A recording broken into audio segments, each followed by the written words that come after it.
Bonsoir et bienvenue dans cette nouvelle édition du 7-8 Les Invités. Ravi de vous retrouver. Voici le sommaire de ce jeudi 6 juillet 2017. Une rentrée scolaire se prépare un an à l'avance, mais celle de 2017 portera certainement déjà la marque du nouveau président Emmanuel Macron. En effet, plusieurs de ses promesses devraient se concrétiser rapidement, comme ramener à 12 le nombre d'élèves des classes de CP et CE1 dans les réseaux prioritaires, mais aussi la réforme des rythmes scolaires, celle du collège, du baccalauréat. Nous en parlerons avec notre invité Bertrand Mesure du syndicat SNUIP FSU. L'établissement français du sang mène une campagne ce début juillet pour sensibiliser à donner son sang, car la durée de vie des produits sanguins est limitée. 5 jours pour les plaquettes, 42 pour les globules rouges. Les dons de sang doivent être réguliers et constants, même en été. Au total, 10 000 dons par jour sont nécessaires pour faire face aux besoins en France. Nous recevrons tout à l'heure Suzanne Vanet, la responsable des prélèvements sur l'Ouest yvelinois. Mais tout de suite, bonsoir. Éducation. Réforme des rythmes scolaires, division par 2 des effectifs dans les classes de CP, de CE1 qui se trouvent dans des secteurs défavorisés, mais aussi réforme du baccalauréat ou réforme du collège.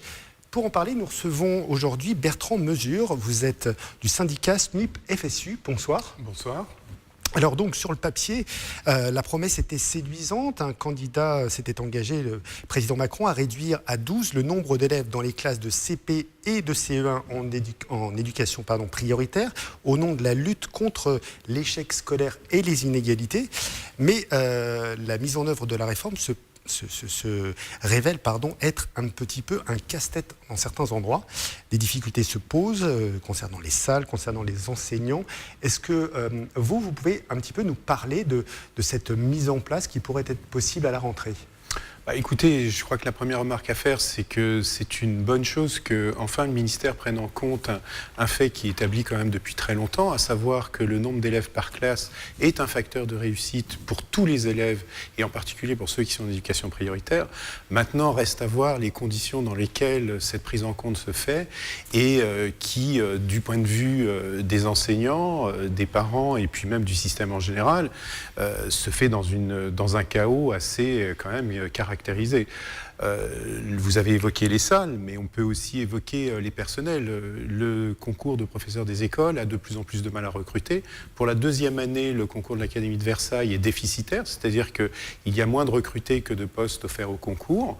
Donc va se poser un problème qui est un problème à la fois de ressources humaines, il manquera les personnels, et puis en même temps un problème de ressources budgétaires, puisque vous avez entendu le Premier ministre, le budget de l'éducation nationale ne va pas être sanctuarisé, donc cette ouverture sur une diminution des effectifs en classe de CP cette année, puis de CE1 en éducation prioritaire, se fera par redéploiement, c'est-à-dire qu'on va enlever aux uns ce que l'on va donner aux autres. Et ça a déjà commencé pour la prochaine rentrée, puisque, y compris en éducation prioritaire, il y a des niveaux de classe, par exemple la maternelle, qui va perdre des moyens supplémentaires qui lui étaient accordés jusqu'à présent pour permettre l'ouverture de ces CP à 12. J'ajouterais que pour les communes, c'est un vrai casse-tête. La décision a été prise très récemment. Les communes ne sont pas en capacité de se retourner aussi rapidement.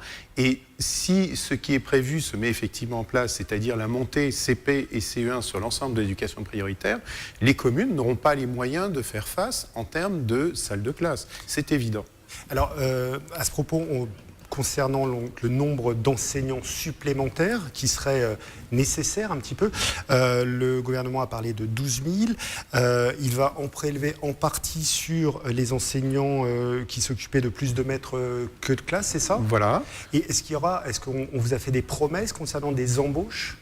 Écoutez, les promesses concernant les embauches, je crois qu'elles se heurtent à la volonté budgétaire du gouvernement.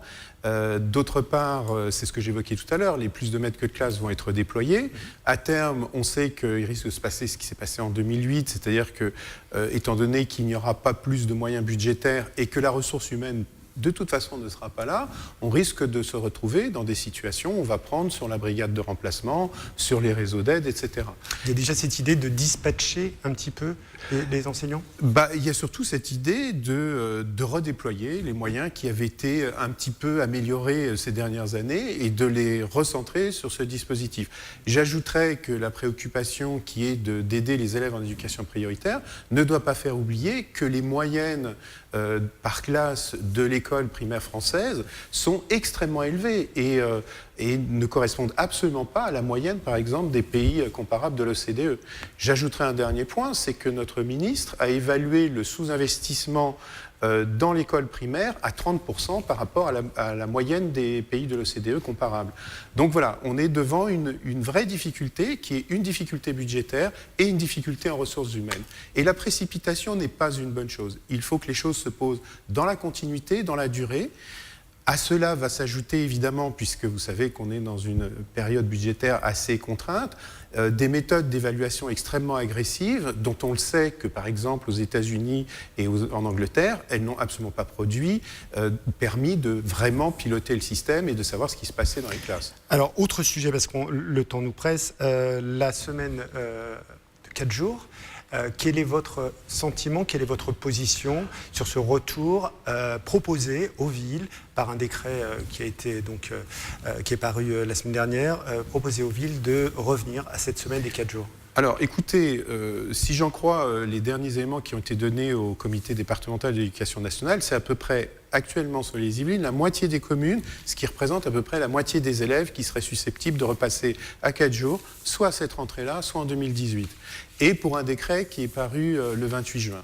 Le constat qu'on avait fait et qui est toujours d'actualité, c'est que cette réforme s'est mal mise en place, qu'elle n'a pas été fondamentalement concertée, réfléchie, et que de toute façon, les réserves que nous avions à l'époque sur les inégalités territoriales, etc., ces réserves-là n'ont absolument pas été levées par le gouvernement précédent.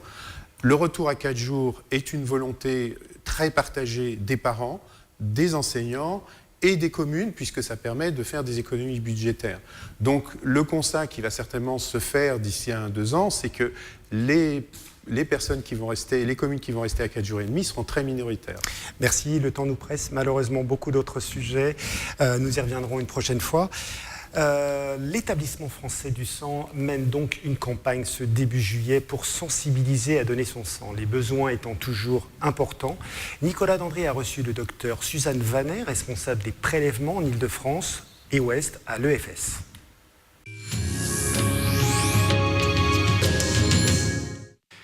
Ils étaient plus de 1,5 million de donneurs en 2016.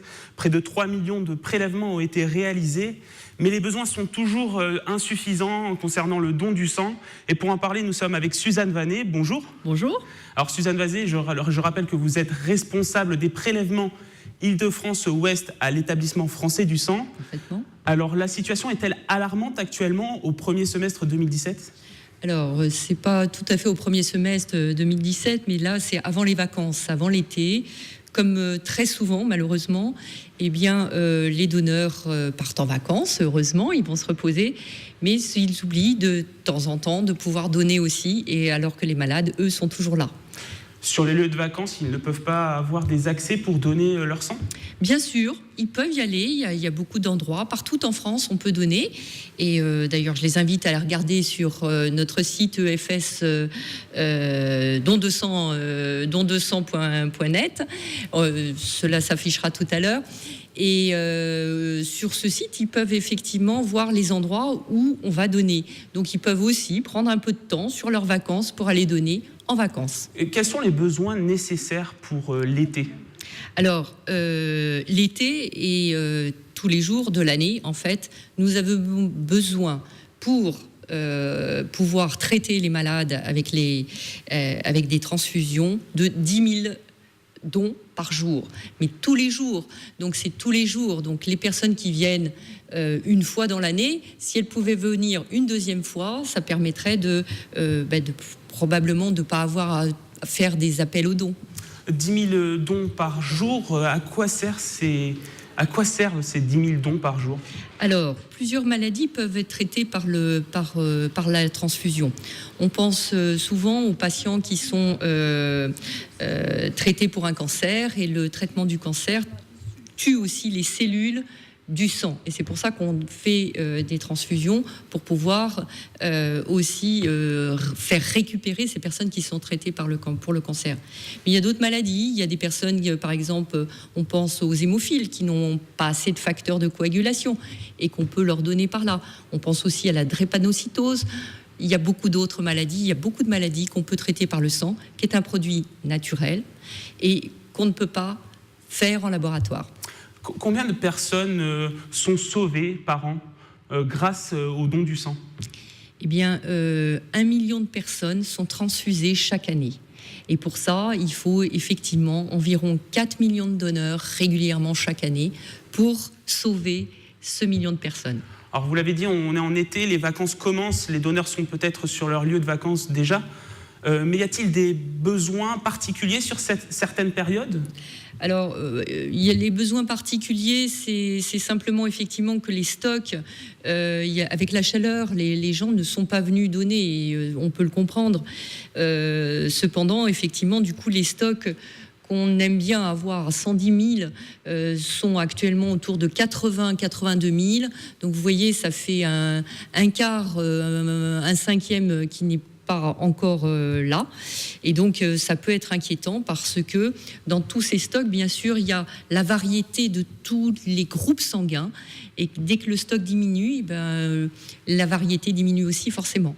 Vous parlez des groupes sanguins, donc différents groupes, on les rappelle, A+, B+, O+. Quels sont les besoins ? Sur quel groupe y a-t-il vraiment de réels besoins ? Tous les groupes sont intéressants parce que, en fait, c'est essentiellement la variété. Donc, plus on va avoir de donneurs, plus on va avoir, ça va être représentatif de la population des malades aussi, parce que ça se superpose. Et plus on va avoir de donneurs, plus on va pouvoir, pour un malade particulier qui va avoir un groupe le plus spécifique, être sûr d'avoir en réserve ce groupe à lui donner et donc de faire une transfusion de qualité. Peut-on rappeler les conditions à remplir pour donner son sang ? Alors, faut être, c'est presque comme la chanson, c'est de 18 ans à 78 ans, à 70 ans, la veille des 71 ans pour être exact. Et puis, il faut ne pas avoir de problème de cœur, pulmonaire, ne pas avoir de cancer. Pour les grandes maladies, il faut éviter, évidemment, on ne va pas prendre du sang chez quelqu'un qui est déjà malade. Et puis, il y a certaines circonstances. Quand on va dans certains pays, les mouches, les différentes insectes peuvent transmettre des maladies. Et à ce moment-là, il va falloir, si on revient d'un de ces pays, attendre un petit peu avant de donner. Merci Suzanne Vanet. Et si vous souhaitez donner votre sang, trouver un lieu pour donner votre sang, vous pouvez trouver ces informations sur le site internet qui s'affiche en bas de l'écran. Suzanne Vanet, merci encore pour cette interview. Merci.